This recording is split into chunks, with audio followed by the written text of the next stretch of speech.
आपण बघत आहात आवाज कसमादेचा।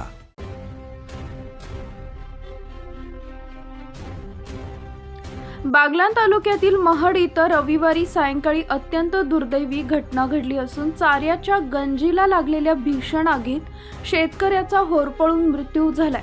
जनावरांसाठी साठवून ठेवलेला चारा वाचवण्याच्या प्रयत्नातच या शेतकऱ्याला आपला जीव गमवावा लागल्याने संपूर्ण परिसरात शोककळा पसरली आहे।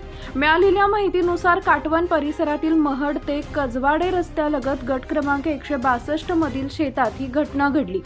आनंदा त्र्यंबक सोनवणे वय वर्ष 62 असं मृत शेतकऱ्याचे नाव असून ते अल्प भूधारक व कष्टाळू शेतकरी म्हणून ओळखले जात होते।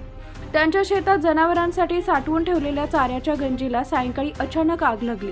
आग लागल्याचं लक्षात येताच सोनवणे यांनी तात्काळ धाव घेत आरडाओरडा करत आग विझवण्याचा प्रयत्न केला, मात्र जोरदार वाऱ्यामुळे आगीने काही क्षणातच भीषण रूप धारण केले। या आगीत ते अडकले आणि स्वतःचा बचाव करण्यात अपयशी ठरल्याने ते गंभीररित्या होरपळले। घटनेची माहिती मिळताच परिसरातील शेतकरी घटनास्थळी धावून आले।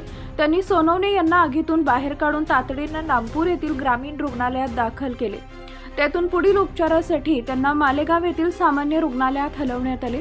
प्रकृती अत्यंत गंभीर असल्याने पुढे त्यांना धुळे येथील शासकीय रुग्णालयात पाठवण्यात आले, मात्र तिथं पोहोचताच वैद्यकीय अधिकाऱ्यांनी त्यांना मृत घोषित केले। जनावरांचा चारा वाचवण्यासाठी जीवाची बाजी लावणाऱ्या या शेतकऱ्याच्या निधनानं महडसह संपूर्ण पंचक्रोशीत हळहळ व्यक्त होतीये। त्यांच्या अचानक निधनानं गावावर शोककळा पसरली आहे। मृत आनंदा सोनवणे यांच्या पश्चात पत्नी, एक मुलगा आणि 3 मुली असा परिवार असून त्यांच्या कुटुंबियांवर दुःखाचा डोंगर कोसळलाय।